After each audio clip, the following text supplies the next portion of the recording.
Hello everyone. Today we'll be discussing about sedatives and hypnotics.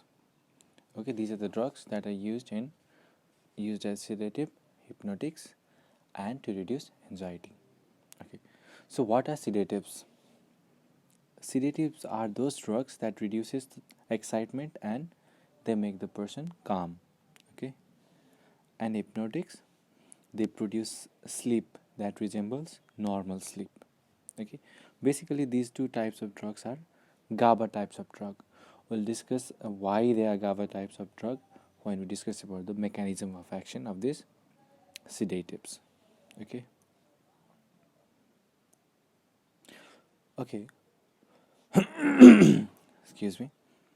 These drugs, sedatives and hypnotics, these drugs can cause dose-dependent CNS depression. Okay, dose-dependent. Okay, let me change the color. Okay, dose-dependent CNS depression. Okay, what happens is that if we give this drug to a person, first of all, something called paradoxical disinhibition will occur. Okay, paradoxical disinhibition. What happens is that this CNS depressant will first depress inhibitory neurons. Okay, and if we inhibit the inhibitory neuron, then what happens that paradoxically disinhibition or stimulation will occur. Let me give you an example. The stimulation of a GABA receptor on a GABAergic neuron, that is GABA receptor on a inhibitory neuron, will cause a stimulatory effect, that is a inhibitory receptor being stimulated on a inhibitory neuron, that is double inhibition equals to stimulation effect.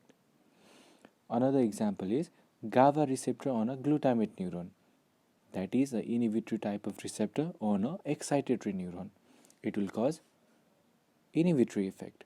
Therefore, CNS stimulant can cause depression by stimulating the GABA receptor on a stimulatory neuron. Okay, so it really depends on what you are stimulating. So the first is paradoxical inhibition. Then what happens is that if we keep on increasing the dose, then sedative and anxiolytic or anti-anxiety effect will be seen. Then after hypnosis. Okay, then after that, even if we increase the dose further, if we increase the dose even further, then we'll see anesthesia effect. Okay, and after that the respiratory center present on the medulla will get depressed, and after that coma. Okay, so this is the sequence of CNS depression, the dose dependent CNS depression that are caused by this sedative and hypnotic. So one important thing is that the drugs benzodiazepines, they have a plateau effect. So benzos, okay, they have a plateau effect. They start with paradoxical disinhibition, and as you move on increasing the dose, and when you reach around medullary depression, what happens is that the effect goes on like this. Okay, means it plateaus here, so they are less likely to cause coma. Whereas alcohol and benzodiazepines, okay, let me write it. Sorry, alcohol and barbiturates. So barbs and alcohol, they do not have this plateau effect. Okay, so they will follow this pathway down to coma. So this is the CNS effect associated with increasing dose of sedative and hypnotic drugs. Next we'll discuss about the mechanism of action of these drugs. So as I mentioned earlier that these drugs are GABA type of drugs. Okay, so there are two types of GABA actions. Okay, one on GABA A, second on the GABA B. If the GABA A system or GABA A complex is stimulated, what happens is that the chloride channel, the negatively charged chloride ion, will get inside the cell. That is, chloride influx will increase inside the cell or neuron. And if the GABA B complex is stimulated, potassium ion, that is positively charged ion, will move out of the cell. Okay, so basically in sedative and hypnotics we are concerned about GABA A type of drugs, and this GABA B, remember B for baclofen. Okay, GABA B is in baclofen is in GABA B agonist. Okay, so what happens when these two complexes are stimulated? Okay, the ultimate thing is that due to increase in negatively charged ion inside the cell, or due to efflux of positively charged ion outside the cell, what happens is that the potential inside the membrane, okay, potential in the cell, it will move towards more towards the negative side, that is membrane hyperpolarization is going to occur. So the basis of mechanism of action of these drugs is to cause membrane hyperpolarization. So let's move into a bit detail of how these drugs they actually work. The mechanism of action of benzodiazepines. What happens is that these benzodiazepines they bind to a specific GABA receptor. Okay, so they bind to a specific GABA receptor. Okay, there are various GABA binding site, or there are various benzodiazepine binding site on the GABA A complex. Okay, after binding to their specific site, what they do is they stimulate the chloride ion channel, and they increase the frequency of the chloride ion channels opening. That is, the channel will be more opened more frequently. So by this logic, more and more of chloride ion will get inside of the cell, thus causing membrane hyperpolarization and finally CNS depression. Remember that this membrane hyperpolarization is the ultimate thing. Okay, so this potentiates action of GABA, means that if the GABA neurotransmitter is bound to a cell, or it is bound to the GABA binding site. Okay, remember that the GABA A complex has various sites. One site has binding capacity for GABA, the another site it binds with benzodiazepines, next site will bind to barbiturate. Okay, so if in that GABA A complex both GABA and benzodiazepines they are bound, then what happens is that this benzodiazepine it will potentiate the action of GABA, that is more increase in frequency of chloride channel opening. But these benzodiazepines they do not have GABA mimetic action. Okay, they do not have GABA mimetic action, meaning that they will not be able to work alone without GABA. They will need GABA for their action. If there is no GABA present, then they will not work. So I already discussed about the plateau effect of benzodiazepines. Okay, so since these benzodiazepines they depend upon the presence of GABA in order to work, okay, they will have a plateau. How? They will have a plateau effect. Okay, since there is not enough endogenous GABA to cause coma. Okay, not enough endogenous GABA to produce coma, therefore they have plateau effect, that they are less likely to cause coma. I hope you understand my point, that they need GABA, and since there is not enough GABA inside our body, there is not enough endogenous GABA, therefore these benzodiazepines they show a plateau effect in CNS depression. Okay, so these benzodiazepines they act through two types of benzodiazepine receptor: benzodiazepine 1 or BZ1 receptor, and benzodiazepine 2 or BZ2 receptor. This number one type of receptor they are responsible for the sedative action, and this second type of receptor it is responsible for the anxiety relieving and decreasing cognitive function. And both of these receptors they are antagonized by a drug called flumazenil. Okay, flumazenil therefore can be used in benzodiazepine toxicity or benzodiazepine overdose. This flumazenil it will also block the action of other BZ1 or BG1 receptor agonists like zolpidem, zaleplon. We'll study these drugs in a separate group. These drugs, zolpidem, Zaleplone, they are non-benzodiazepine type of drugs. Okay, they are used in sleep disorders. So this flumazenil, it can also be used in the overdose of these non-benzodiazepine drugs as well as these benzodiazepines. Okay. So last thing about the mechanism of action is that this cognitive decline in cognitive function, it will cause issues in the patient's memory, that is anterograde amnesia. Anterograde amnesia means that after giving that drug, the patient can no longer form new memories.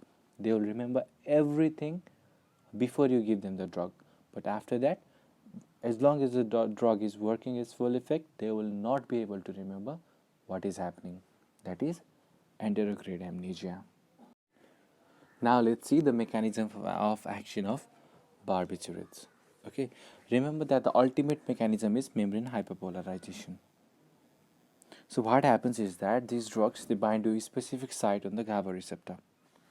Okay, and they increase the duration of chloride channel opening.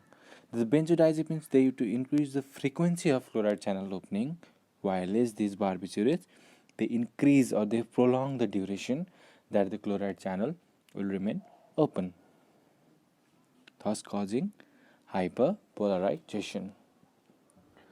So they prolong the GABA action, which is okay related to this. Okay, and they have GABA mimetic action at higher doses. So if you give barbiturates on higher doses, they will act as GABA. Means they will not require GABA to support their action, unlike benzodiazepines. Okay, they do not act through benzodiazepine receptors. They have their own binding sites. Okay, these drugs, barbiturates, they can inhibit complex 1 of the electron transport chain.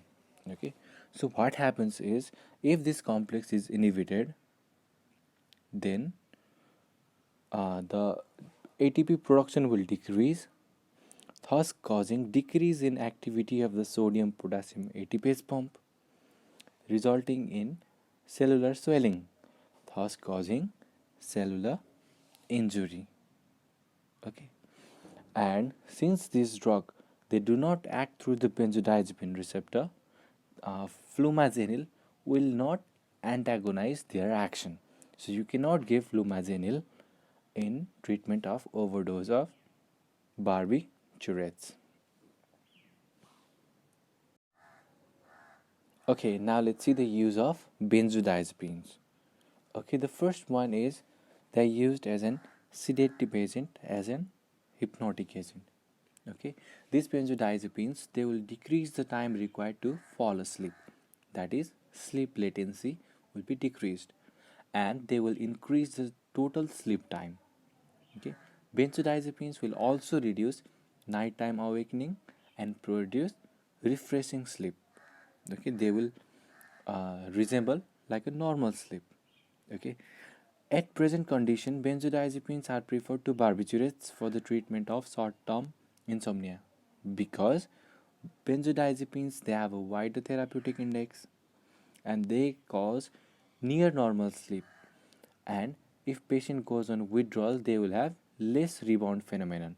Okay, these drugs, benzodiazepines, they will produce minimal hangover effect, that is headache and residual drowsiness on awaking will be minimal. Okay, they cause minimal respiratory depression. They are less likely to cause tolerance and dependence when used for short periods, and they have no enzyme inducing property, unlike barbiturates. Okay, barbiturates, they have cytochrome P450 inducing property. Okay, but these benzodiazepines, they do not. Therefore, drug interactions are less. And in case of this benzodiazepine overdose, flumazenil is there to help. Okay, so in next we'll discuss about anti-anxiety. I know we have skipped, but we'll come back to point number 2, 3, and 4 later. Okay, anxiety. In as an anti-anxiety agent, these benzodiazepines, they have their action on limbic system. Thus, they will decrease the person's anxiety. Okay, longer acting benzodiazepines have longer coverage throughout the day. Okay, means we have to give longer acting benzodiazepines in person who have anxiety problems. But in a patient with insomnia, if we give longer acting drugs, the next morning the effects will remain and the patient will feel sleepy and groggy. Therefore, in insomnia, we use shorter acting drugs. Okay, the next is as an anticonvulsant. Diazepam, lorazepam, they are often used as an anticonvulsant drug. Okay, diazepam and lorazepam, they are also available in intravenous formulation to control life-threatening seizures. Okay, so this one is done. Next point is that these drugs can be used in minor surgical procedures and diagnostic procedures like endoscopies. Okay, they are used because of their sedative, amnesic, and analgesic property as well as muscle relaxing property. They can be used in pre medication before anesthesia and with general anesthesia. Okay, these drugs, because of their property like sedative property, amnesic property, and anti-anxiety effect, they are given as pre-anesthetic effect. The patient cannot recall the perioperative events, okay, which might be traumatic in some cases. And intravenous diazepam, lorazepam, midazolam, they are combined with other CNS depressant to produce general anesthesia. So this point is also done. We have already discussed about the anti-anxiety property. Next is muscle relaxation, centrally acting muscle relaxant. They these drugs, they reduce the skeletal muscle tone by inhibiting polysynaptic reflexes in the spinal cord. Okay, so these drugs, they are often used in the management of spinal injuries, tetanus, cerebral palsy as in muscle relaxant. So the last one is alcohol withdrawal, treatment of alcohol withdrawal. Okay, sorry, the second last and the last one is conscious sedation. Okay, conscious sedation is generally used in patient uh, who are anxious and who are uncooperative during some procedures. Okay, so okay, there is a mnemonic, easy mnemonic for you to understand how these drugs will work. Okay, how, what are the uses of these drugs? Okay, so the mnemonic is AC diazepam. We do not include this ZD. Okay, so A for alcohol withdrawal treatment. Okay, C is for conscious sedation. D is for diagnostic procedures. Okay, I is for insomnia. A is for anti convulsant effect. P is for pre anesthetic medication. A is for anxiolysis or anti anxiety. And the last M is for, and you guessed it right, muscle relaxation. So this is the mnemonics. You can remember it as an AC diazepam or AS diazepam, S diazepam, S for sedation. Okay, now let's look at the some of the individual drugs and their uses. Okay, so first is alprazolam. Okay, it is used in anxiety, panic disorders, and phobias. Okay, the second one is diazepam. Okay, this diazepam, it is used in anxiety, pre-op sedation, muscle relaxation, in withdrawal states, and it is also used in control of seizure. Okay, these two drugs, alprazolam and diazepam, they are long-acting drugs. Okay, so they are preferably used in anxiety, and they are generally avoided in insomnias because they will have after effects, like they have longer duration of action, they will work for longer time. So the next morning when patient wakes up from his or her sleep, they will still feel groggy and sleepy. Similarly, lorazepam, it has also longer duration of action.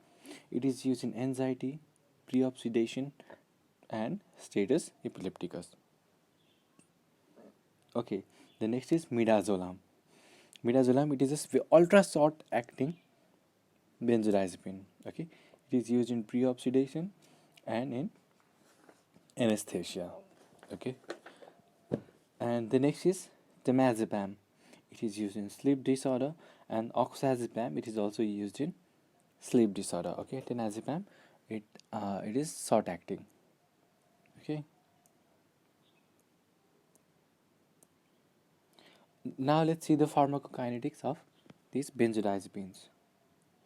Okay, let me first change the color.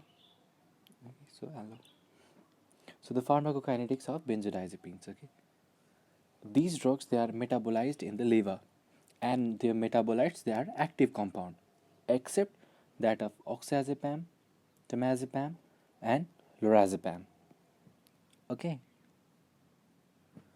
diazepam, it has a T half life of 8 hours, and after getting metabolized by the P450 system cytochrome P450 enzymes, okay, it is converted into nordazepam, which is also active. This nordazepam has uh, a T half of 60 hours, okay, and it is active. The next is next this nordazepam is converted into oxazepam, which is also active, okay, and its half life is 6 hours. So if you give a diazepam to a person, then it will act for 8 hours plus 60 hours plus 6 hours, so more than around 3 days. Okay, so you have to be very careful when giving these drugs in higher dosage. Okay, so now what are the adverse effect of these benzodiazepines? Okay, they are generally well tolerated. Okay, they are generally well tolerated. Okay, their important side effects are due to central nervous system depression, like drowsiness, confusion, blurred vision, amnesia. Okay, this tolerance, dependence, they usually develop after prolonged use. Okay, these generally developed after these benzodiazepines have been used for longer duration of time. Okay, and withdrawal. Okay, suppose a person is taking benzodiazepines for a longer period of time and suddenly they forgot to take benzodiazepines, then what happens is that withdrawal symptoms will occur. These are rebound insomnia. If the person was using benzodiazepines for treatment of insomnia and if withdrawal occurs, then they will have rebound insomnia. Okay, the next is anxiety. If they were given for anxiolysis, then the person will experience anxiety if we withdraw the benzodiazepines. An important one is withdrawal seizure. If benzodiazepines were used in the management of seizure, then if we withdraw that or the drug concentration in the body falls below critical level, then what happens is that seizure will occur. Okay.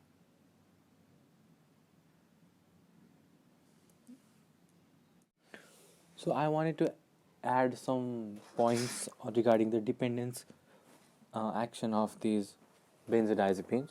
What happens is that there are physiological dependence and physical dependence and psychological dependence. Okay, so if the person has physiological dependence, psychological dependence, they will have craving. They will crave to get the drug. Okay, they would want the drug so badly. Okay, and in physical dependence, they also abstinent syndrome. Okay, so one other thing that since these drugs are CNS dependent, okay, since these drugs are CNS dependent, so if their concentration falls below critical level or if the patient forgets to take these drugs, then they will have CNS stimulant type of side effects. Okay, so rebound, insomnia, anxiety, and seizure. One important thing that I would like to add at this point are regarding the tolerance and dependence of sedative and hypnotic. Okay, generally chronic use will lead to tolerance. Okay, and there is cross tolerance between benzodiazepines, barbiturates, and ethanol. Okay, suppose a patient, he or she is a chronic alcoholic. Okay, and they have seizure and they present with seizure. So what happens is that you will have to give very high doses of benzodiazepines in order to stop this seizure, because they will have, these chronic alcoholic, they will also develop tolerance to this benzodiazepine along with tolerance to alcohol. Okay, so they will have a blunted response to benzodiazepines and barbiturates. Okay, withdrawal. The next adverse effect will be dependence and abuse liability.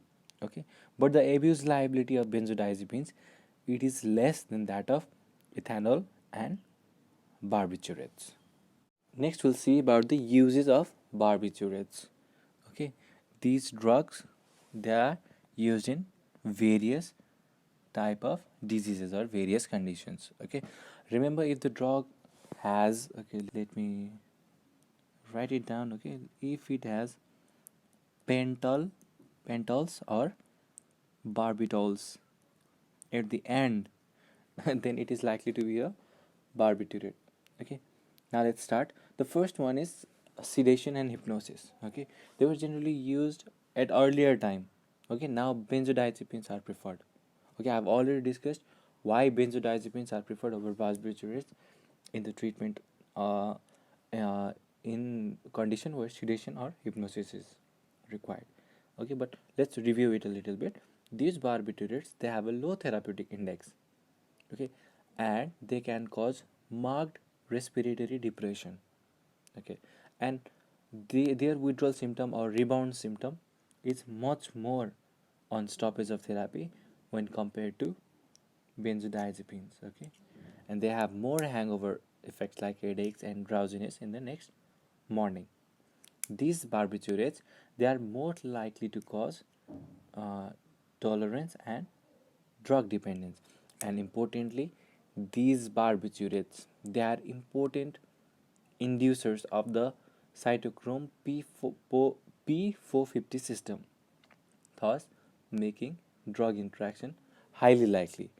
And lastly, these barbiturates, they do not have any specific antidote, and their overdose is managed supportively. Okay, while benzodiazepines, they had flumazenil as their antidote. Okay, so the use, first one is as a sedative and hypnotic, second one is as a general anesthetic. Okay, ultra short acting barbiturates like thiopentone and methoexytone, they can be used for the induction of general anesthesia. Okay, as an anticonvulsant. Okay, phenobarbital has anticonvulsant effect, and it is used in the treatment of status epilepticus and even generalized tonic-clonic seizure. And importantly, this uh, barbiturates, mainly phenobarbital, it is used in the treatment of neonatal jaundice. Okay, it induces the enzyme glucuronide transferase and thus increases the metabolism of bilirubin.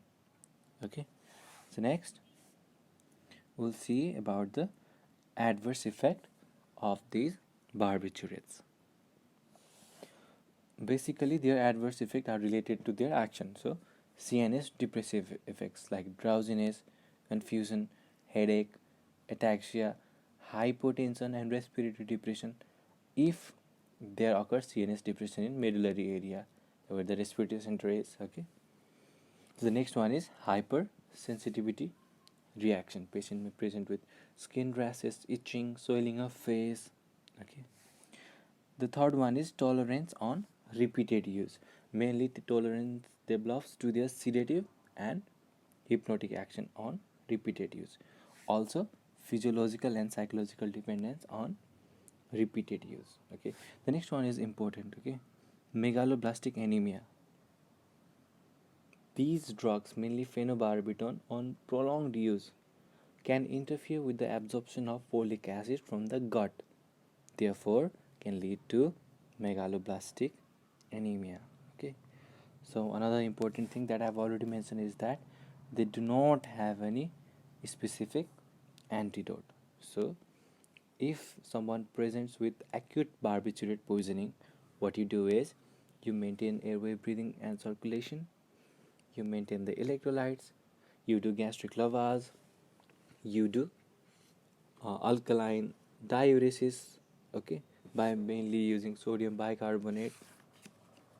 These why alkaline diuresis is needed, because these drugs barbiturates, they are weakly acidic drugs, and in alkaline urine barbiturate will exist in ionized form, so they are not reabsorbed while passing through renal tubules, and rapid excretion through urine will occur. And even if the patient is not improving, then we may need to go for hemodialysis. Okay. Okay, next we'll discuss about the pharmacokinetics of barbiturates. So these drugs, they are metabolized in liver just like benzodiazepines, but they have cytochrome P450 inducing capacity. Okay, so they have cytochrome P450 inducing capacity, therefore they can reduce the effectiveness of lipid soluble drugs. Okay, so mainly oral contraceptives, oral anticoagulants, and other drugs. Okay, these drugs, barbiturates, they are contraindicated in porphyrias. Why? Because in patients suffering from porphyrias, they have deficiency of an enzyme uroporphyrinogen 1 synthase. Okay, then if we give these P450 inducer drugs in this patient, what happens is that there will be increased accumulation of porphyrins. Okay, and this increased accumulation of porphyrin can precipitate attack of acute porphyria.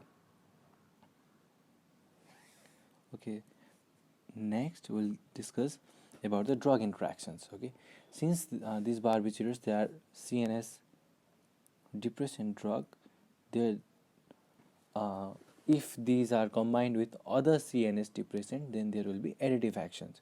If they are combined with anesthetic agent, antihistaminic agents, with opioids and beta blockers, these drugs are CNS dependent, CNS depressant, and if we combine these drugs with barbiturates, then additive effect will occur, and it may cause possible life-threatening respiratory depressions. Okay, and these I've already mentioned. Barbiturate will induce metabolism of most lipid-soluble drugs such as oral contraceptives, carbamazepine, phenytoin, and anticoagulants like warfarin. Now we are nearing the end of this video series. Okay, not the video series, but this topic. Okay, lastly, I would like to discuss about some of the non-benzodiazepine drugs. Okay, so these are zolpidem, zolpiclone, zaleplon. Okay, so zolpidem, zaleplon, zopiclone. Okay, among these, this zaleplon is the shortest acting non-benzodiazepine hypnotic. Okay, these drugs, they are benzodiazepine 1 receptor agonist. So we can we if we remember when we studied benzodiazepines, that these drugs, they can be antagonized by flumazenil. Okay, so if patient presents with the overdose of this zolpidem, zaleplon, okay, then these can be reversed by flumazenil. Okay, and these drugs, they have less effect on cognitive function, as we know that the cognitive function is mediated by benzodiazepine 2 type of receptor. Okay, and these drugs are benzodiazepine 1 receptor agonist. So agonist, they have less effect on cognitive function. Okay, and these drugs, they have less tolerance and abuse liability. Okay, the next is they lack anti-seizure, anti-anxiety, muscle relaxant features. Okay, these drugs zolpidem, zaleplon, zopiclone. Okay, so how they act? These drugs they bind selectively to benzodiazepine binding site on GABA receptor. Okay, then they facilitate the GABA mediated neuronal inhibition, thus causing CNS depression. Okay, the common side effect of zolpidem they are headache, confusion, nausea, vomiting. Okay, uh, they're mainly used in sleep disorders. Okay, and I think this is all about this non-benzodiazepine drug. And lastly, we have one drug. Okay, this is buspirone. Buspirone drug. It has no effect on GABA. Okay, it does not act through GABA, but how it acts is it has serotonin 1A partial agonistic feature. Okay, serotonin agonistic feature. It is used in generalized anxiety disorder. Okay, but it does not produce sedation. So anxiolysis without sedation, and it takes about 1 to 2 weeks for its effect to show up. So I think this concludes about the sedative and hypnotic drug group. I hope you have understood what I wanted to show you here. Again, and if there are any errors during the video, please kindly comment. Thank you, and until next time, bye bye.